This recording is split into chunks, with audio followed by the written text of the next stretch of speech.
¿Sabías que Brasil, el gigante sudamericano, no solo es famoso por sus carnavales y playas de ensueño, sino también por una historia fascinante llena de conquistas, luchas y transformaciones?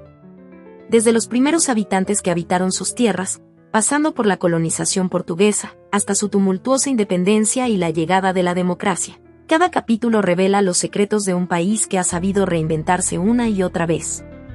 Prepárate para un viaje a través de los momentos más impactantes de la historia brasileña, donde descubriremos cómo este país se ha convertido en una potencia emergente y un crisol de culturas.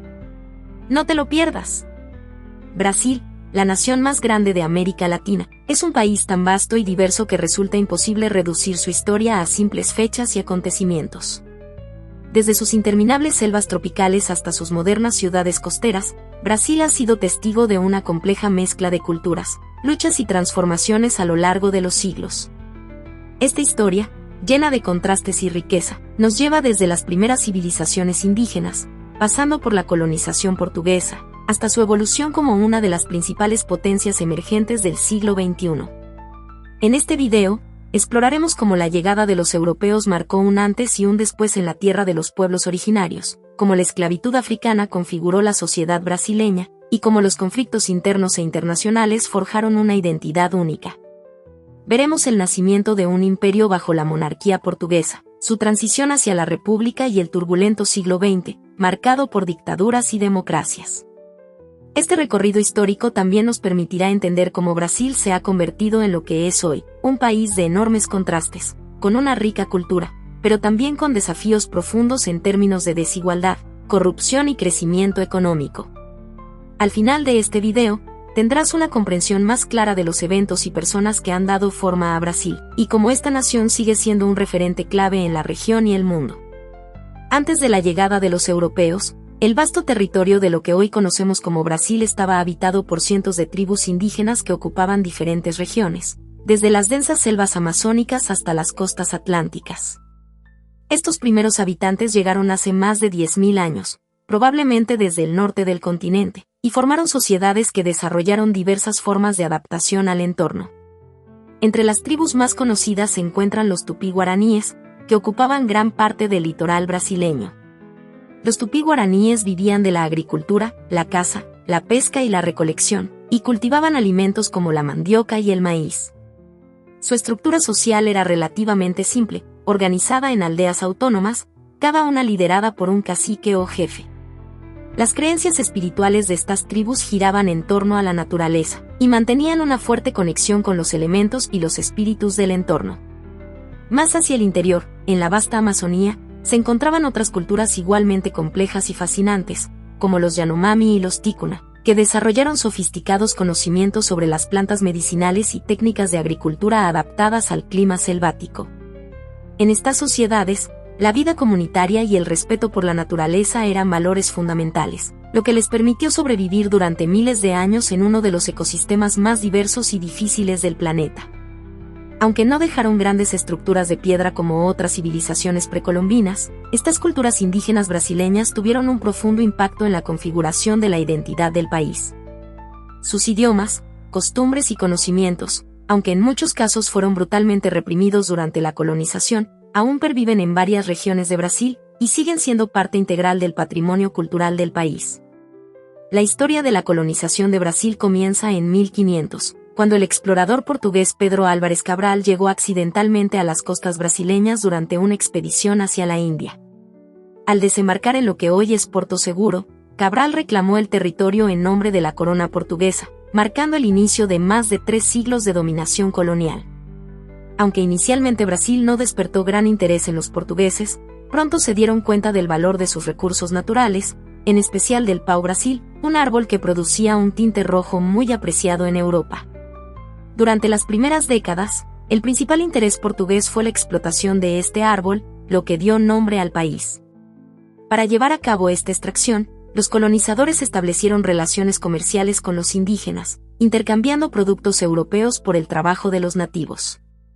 Sin embargo, estas relaciones rápidamente se volvieron conflictivas, ya que los europeos comenzaron a esclavizar a las poblaciones indígenas para explotar la riqueza del territorio. A medida que avanzaba el siglo XVI, el enfoque económico de la colonización cambió drásticamente con la introducción del cultivo de la caña de azúcar. El noreste de Brasil, con su clima tropical y fértiles tierras, se convirtió en una de las principales regiones productoras de azúcar del mundo.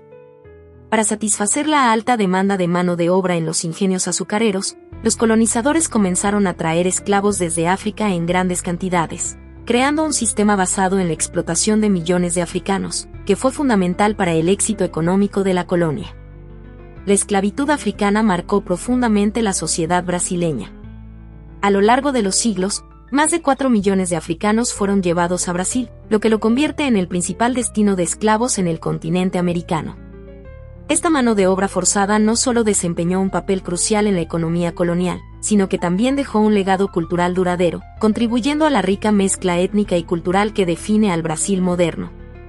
Además de la explotación económica, la colonización trajo consigo la evangelización cristiana a través de las órdenes religiosas, especialmente los jesuitas, que establecieron misiones para convertir a los pueblos indígenas al catolicismo. Sin embargo, esta evangelización a menudo fue acompañada de violencia, desplazamiento y la destrucción de culturas indígenas. A lo largo de los siglos XVII y XVIII, Brasil se consolidó como una colonia clave para Portugal, enfrentando incursiones y ataques de otras potencias europeas como los holandeses y los franceses, que intentaron establecerse en el territorio. Finalmente, a través de guerras y tratados, los portugueses lograron mantener su control sobre Brasil. Hacia el final del periodo colonial, nuevas tensiones surgieron a medida que la élite criolla y algunos sectores de la sociedad comenzaban a cuestionar la dominación portuguesa y las injusticias del sistema colonial. Estas tensiones prepararon el terreno para el movimiento de independencia que culminaría en 1822, cuando Brasil se separó de Portugal y se convirtió en un imperio independiente. La independencia de Brasil fue un proceso único en comparación con otras naciones de América Latina, ya que fue relativamente pacífica y liderada por la propia familia real portuguesa. Para entender este suceso, es crucial remontarse a principios del siglo XIX, cuando el Reino de Portugal se encontraba bajo la amenaza de invasión por parte de Napoleón Bonaparte.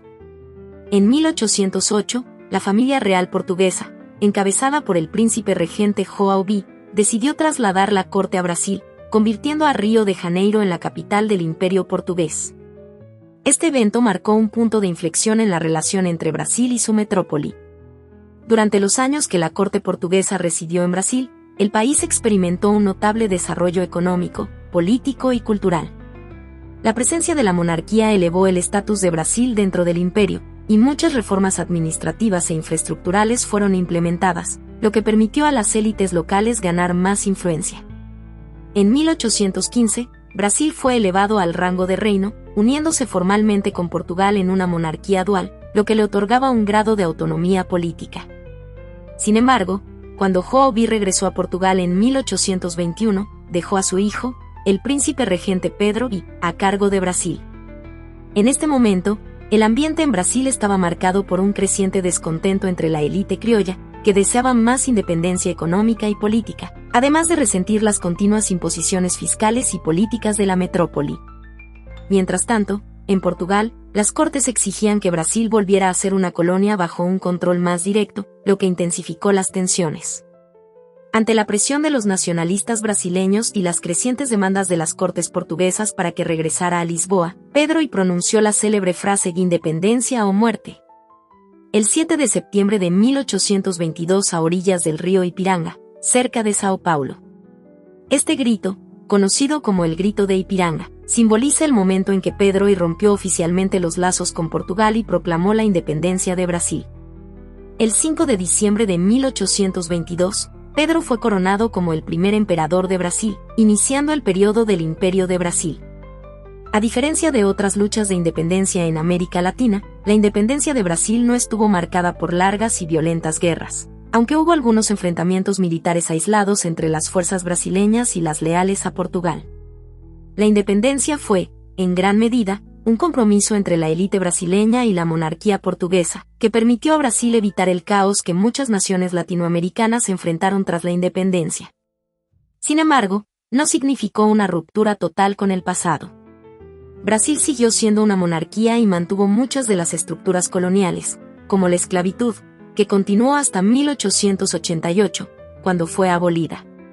Tras la proclamación de la independencia, Brasil se convirtió en una monarquía constitucional bajo el mando de Pedro I, quien fue coronado como el primer emperador de Brasil el 12 de octubre de 1822. Este periodo, conocido como el Imperio de Brasil, abarcó desde 1822 hasta 1889, y se caracterizó por una lucha constante para consolidar el nuevo Estado, manejar las tensiones internas y expandir las fronteras territoriales. Primer reinado de Pedro I, 1822 a 1831. El reinado de Pedro I estuvo lleno de desafíos desde el principio. Aunque su proclamación de independencia fue relativamente pacífica, las tensiones internas, principalmente en las provincias del noreste, que mantenían lealtades a Portugal, y las disputas entre diferentes facciones políticas, complicaron la estabilidad del imperio. Uno de los primeros grandes conflictos fue la Guerra de Independencia, 1822 a 1824, donde las fuerzas brasileñas, con la ayuda de tropas británicas, derrotaron a los últimos bastiones de resistencia portuguesa. En 1824, Pedro I promulgó la Constitución de Brasil, la primera del país, que establecía una monarquía constitucional con una estructura de poder dividida entre el emperador y el parlamento. Sin embargo, la Constitución otorgaba al emperador amplios poderes, lo que generó descontento en muchos sectores de la sociedad. Este descontento se vio reflejado en la Confederación del Ecuador en 1824, una revuelta en el noreste que fue sofocada brutalmente. El mayor golpe al reinado de Pedro I vino con la Guerra de Cisplatina, 1825 a 1828, un conflicto que involucró a Brasil y las Provincias Unidas del Río de la Plata, hoy Argentina, y que terminó con la independencia de la provincia cisplatina, que se convirtió en el país de Uruguay. Esta derrota, sumada a su impopularidad creciente, llevó a Pedro I a abdicar en 1831 en favor de su hijo, Pedro II, quien en ese momento tenía solo 5 años. Periodo regencial, 1831 a 1840. Tras la abdicación de Pedro I, comenzó un periodo de regencias, durante el cual el país fue gobernado por un conjunto de regentes en nombre del joven Pedro II.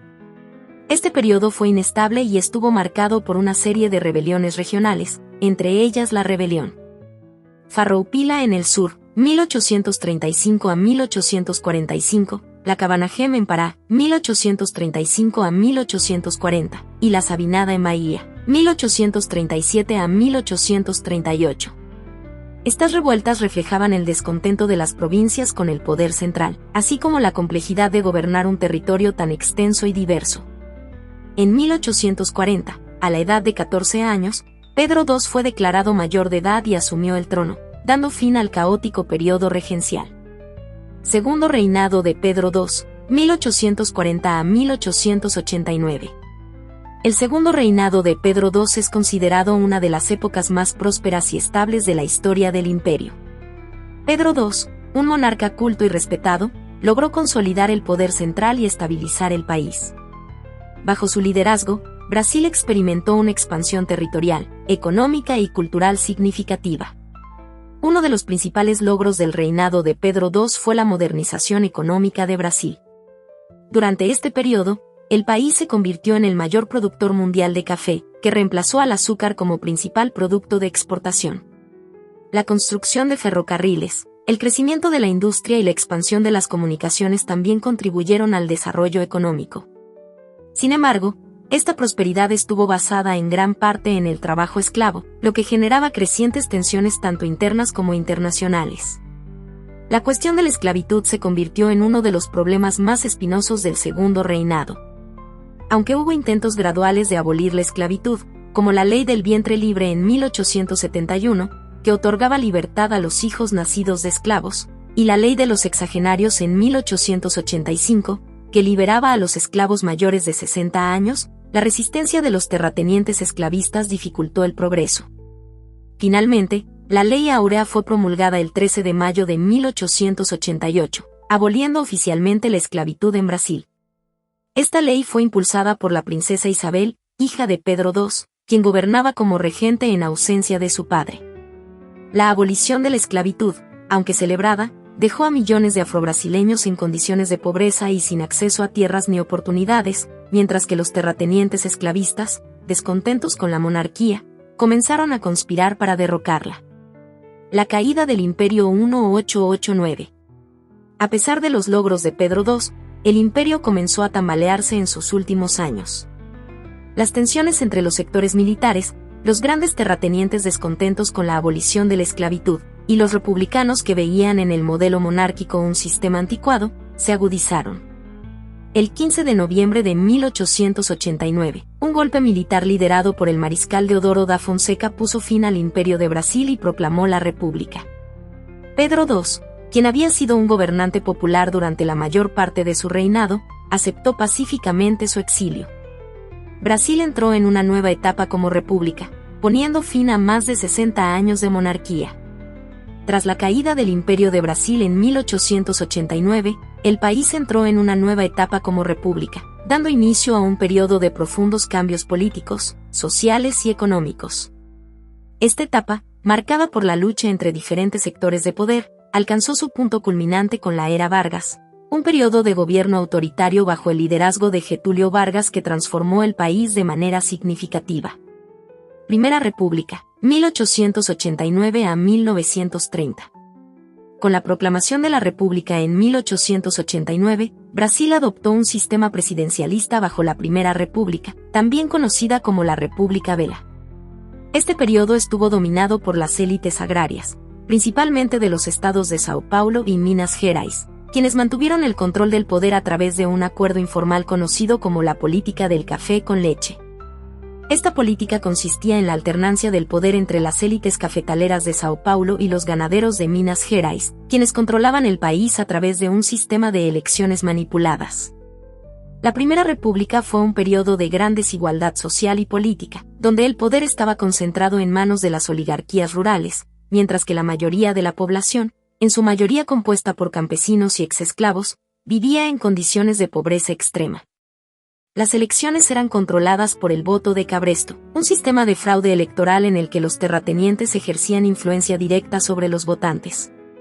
Además, las regiones del noreste y norte del país fueron marginadas políticamente, lo que alimentó tensiones y revueltas locales, como la Revolución de Canudos, 1896 a 1897, en Bahía y el Cangaco, un fenómeno de bandolerismo en el noreste. A pesar de la inestabilidad, Brasil experimentó un crecimiento económico debido a la expansión de la industria del café, que se convirtió en la base de la economía nacional.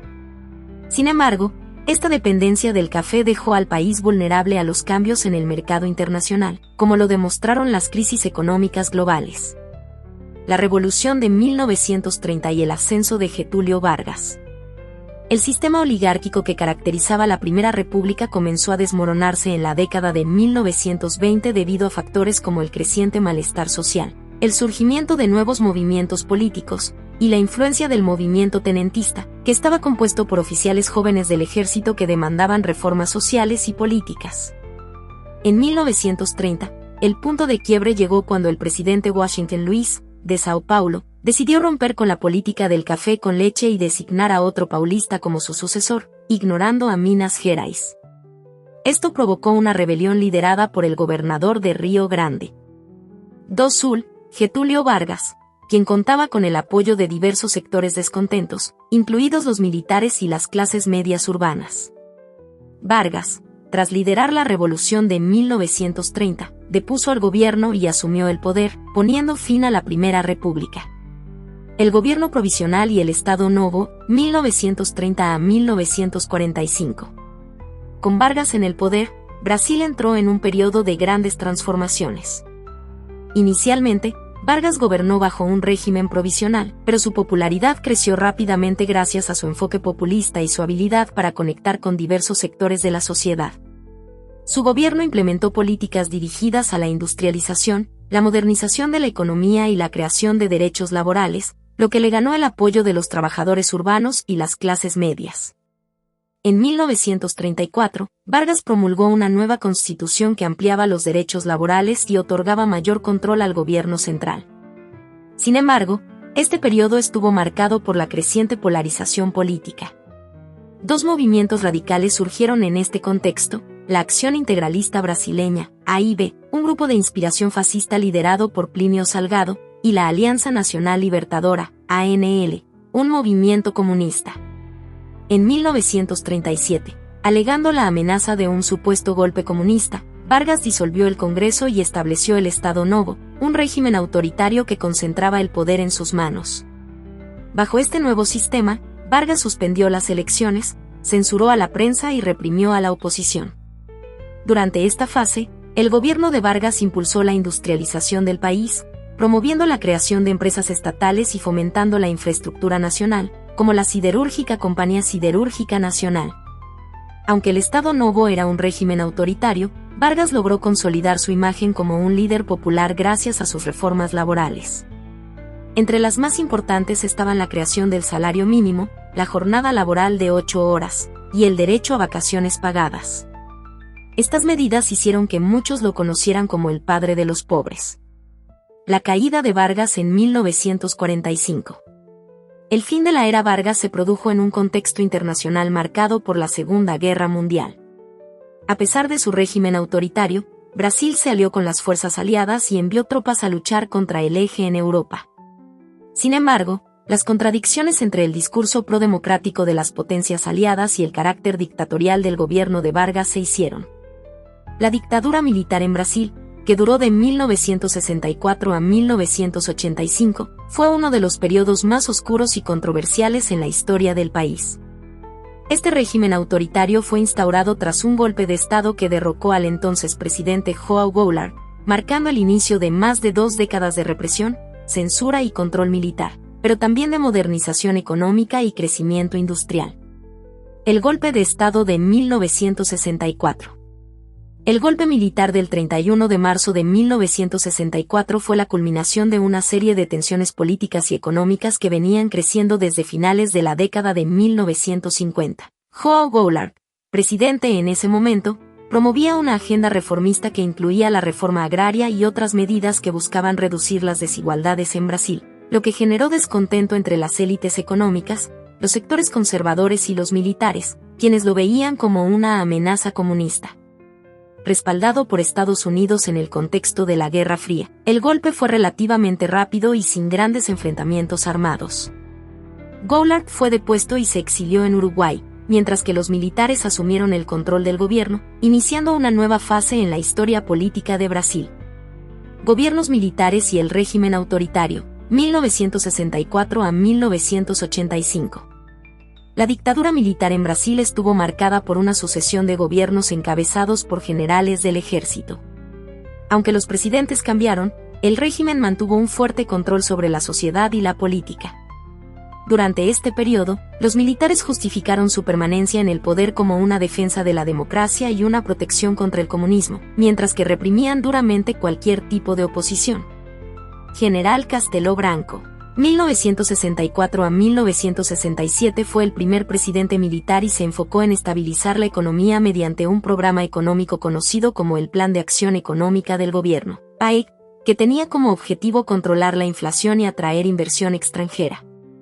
Durante su gobierno, se establecieron leyes autoritarias como el Acto Institucional número 5, AI-5, que suspendía derechos civiles, permitía la censura, la disolución del Congreso, y el arresto de opositores sin necesidad de juicio. General Arthur da Costa e Silva, 1967 a 1969 su gobierno continuó con la línea autoritaria, y enfrentó un creciente movimiento de resistencia por parte de estudiantes, intelectuales y grupos guerrilleros urbanos que luchaban contra el régimen. Costa e Silva impuso una mayor censura y represión, lo que aumentó las tensiones en la sociedad. El milagro económico, 1968 a 1973. A pesar de la represión política, Brasil vivió un periodo de crecimiento económico notable durante la dictadura, conocido como el milagro económico brasileño. Entre 1968 y 1973, la economía creció a tasas impresionantes, impulsada por la inversión extranjera, la expansión de la industria pesada, la construcción de infraestructura y la explotación de recursos naturales.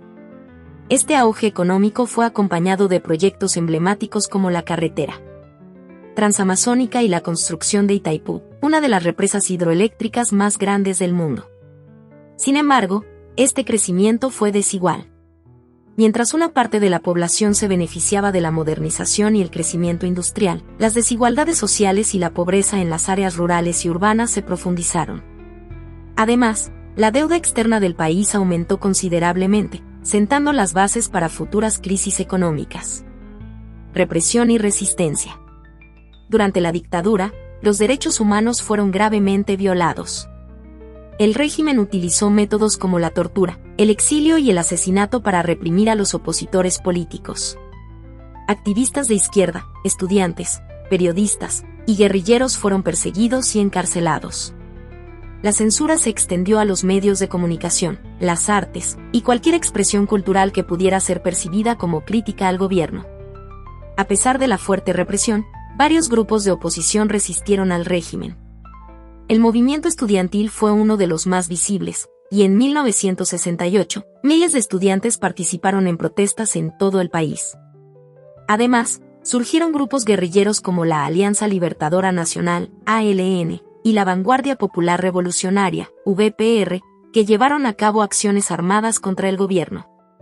El declive del régimen. A finales de la década de 1970, la dictadura comenzó a perder fuerza. La economía brasileña, que había crecido rápidamente durante el milagro económico, empezó a enfrentar problemas serios, especialmente con el aumento de la deuda externa y la crisis del petróleo en 1973. Al mismo tiempo, la sociedad brasileña comenzaba a demandar mayores libertades y el retorno a la democracia. Durante el gobierno de Ernesto Geisel, 1974 a 1979, la dictadura inició un lento proceso de apertura política conocido como la distensión, que buscaba reducir la represión sin perder el control. Geisel comenzó a desmantelar algunas de las medidas más autoritarias, como el AI-5, y permitió elecciones indirectas para algunos cargos políticos. Sin embargo, la represión continuó, aunque de manera más selectiva. Transición a la democracia 1985. El proceso de apertura culminó con el gobierno de João Figueiredo, 1979 a 1985, el último presidente militar. Durante su mandato, las presiones populares por la democracia se hicieron más fuertes. En 1984, el movimiento Diretas Já movilizó a millones de brasileños en favor de elecciones directas para la presidencia. Finalmente, en 1985, la dictadura llegó a su fin cuando Tancredo Neves fue elegido presidente en las primeras elecciones indirectas desde el inicio del régimen militar. Aunque Neves murió antes de asumir el cargo, su sucesor, José Sarney, marcó el regreso definitivo de Brasil a la democracia, poniendo fin a 21 años de régimen militar. Con el fin de la dictadura militar en 1985, Brasil entró en una nueva etapa de su historia, la transición a la democracia y la construcción de una sociedad más justa y moderna. A partir de entonces, el país ha enfrentado diversos desafíos políticos, económicos y sociales, pero también ha logrado avances significativos que lo han convertido en una de las economías más importantes del mundo y un actor relevante en la política internacional. Redemocratización y la nueva Constitución, 1985 a 1990. El retorno a la democracia no fue un proceso simple ni inmediato. Tras la muerte de Tancredo Neves, José Sarney asumió la presidencia y enfrentó un país con una profunda crisis económica y una gran demanda por reformas. Durante su mandato, se llevó a cabo la Constitución de 1988, que estableció un marco legal más moderno y democrático para Brasil. Esta nueva Constitución garantizó derechos fundamentales como la libertad de expresión, derechos laborales, derechos de las minorías y la descentralización del poder. La hiperinflación fue uno de los principales problemas de este periodo, y a pesar de varios intentos por controlar la economía, el país seguía sumido en crisis financieras. Gobierno de Fernando Collor de Mello y el Plan Real, 1990 a 2002. En 1990, Fernando Collor de Mello fue el primer presidente elegido democráticamente por voto directo desde la dictadura. Sin embargo, su gobierno estuvo marcado por escándalos de corrupción y políticas económicas controvertidas. En 1992, Collor se convirtió en el primer presidente en ser destituido mediante un juicio político, dejando el cargo en medio de protestas masivas. Tras su salida, Itamar Franco asumió la presidencia y, junto con su ministro de Economía, Fernando Henrique Cardoso, implementaron el Plan Real en 1994, una de las reformas más importantes en la historia moderna de Brasil. Este plan estabilizó la moneda, redujo la inflación drásticamente y preparó el terreno para el crecimiento económico. Cardoso fue elegido presidente en 1994 y reelecto en 1998, consolidando la estabilidad económica y promoviendo reformas estructurales. El ascenso de Lula da Silva y la era del PT, 2003 a 2016. En 2002, Luiz Inácio Lula da Silva, un sindicalista y líder del Partido de los Trabajadores, PT, fue elegido presidente. Su gobierno marcó un cambio significativo en las políticas sociales y económicas del país. Durante su mandato, Brasil experimentó una expansión económica sin precedentes, impulsada por el boom de las materias primas y el aumento de las exportaciones, especialmente hacia China. Lula implementó programas sociales como Bolsa Familia, que sacó a millones de brasileños de la pobreza extrema y redujo la desigualdad. También promovió políticas de inclusión, aumento del salario mínimo y fortalecimiento del mercado interno. El crecimiento económico de Brasil durante este periodo permitió al país ser reconocido como una potencia emergente, parte del grupo de países BRICS, Brasil, Rusia, India, China y Sudáfrica. Lula fue reelegido en 2006, y tras su salida en 2010, fue sucedido por su ministra, Dilma Rousseff, la primera mujer en ocupar la presidencia en la historia del país. Crisis política y el impeachment de Dilma Rousseff, 2014 a 2016. El segundo mandato de Dilma Rousseff, iniciado en 2014, fue marcado por una profunda crisis política y económica. Brasil entró en recesión, el desempleo aumentó y surgieron grandes protestas en todo el país. Al mismo tiempo, el país fue sacudido por el escándalo de corrupción conocido como Operação Lava Jato, una investigación masiva sobre corrupción que involucraba a políticos y grandes empresas, como la estatal Petrobras. En medio de esta crisis, Dilma fue sometida a un impeachment en 2016, acusada de manipulación fiscal. Su destitución generó profundas divisiones en la sociedad brasileña, con acusaciones de que el juicio político era un golpe de Estado encubierto. Michel Temer, su vicepresidente, asumió la presidencia hasta 2018. Elección de Jair Bolsonaro y pandemia de COVID-19, 2018 a 2022. En 2018, en un contexto de desencanto con la clase política tradicional, el exmilitar Jair Bolsonaro fue elegido presidente con un fuerte discurso populista, conservador y de rechazo a las políticas de izquierda. Su gobierno ha sido muy controvertido, con posiciones polarizantes en temas como el medio ambiente, los derechos humanos y la pandemia de COVID-19. La pandemia golpeó fuertemente a Brasil, que se convirtió en uno de los países con mayor número de casos y muertes. Bolsonaro fue criticado internacionalmente por su manejo de la crisis sanitaria, su resistencia a las medidas de confinamiento y su escepticismo hacia las vacunas. A pesar de esto, su base de apoyo conservador se mantuvo sólida durante gran parte de su mandato. Retorno de Lula y los desafíos actuales. En 2022, Lula da Silva fue reelecto como presidente en un contexto de gran polarización política, superando a Bolsonaro en una reñida elección. Su regreso al poder plantea grandes desafíos para Brasil, como la reconstrucción económica tras la pandemia, la lucha contra la pobreza y la protección del medio ambiente, especialmente ante la creciente deforestación en la Amazonía. La historia de Brasil es un relato fascinante de transformación, desde las primeras civilizaciones precolombinas hasta convertirse en una de las naciones más influyentes de América Latina y el mundo. A lo largo de los siglos, Brasil ha atravesado momentos de grandeza, como la proclamación de su independencia y el auge de su economía, así como crisis políticas y sociales profundas, como la dictadura militar y los recientes escándalos de corrupción. Hoy, Brasil enfrenta desafíos complejos, pero también oportunidades únicas para redefinir su futuro. Su rica diversidad cultural, su inmenso potencial económico y su liderazgo en cuestiones ambientales lo posicionan como un país clave en el escenario global. A pesar de las dificultades, el pueblo brasileño ha demostrado una capacidad de resiliencia, adaptabilidad y esperanza, lo que garantiza que la historia de Brasil seguirá evolucionando en las próximas décadas.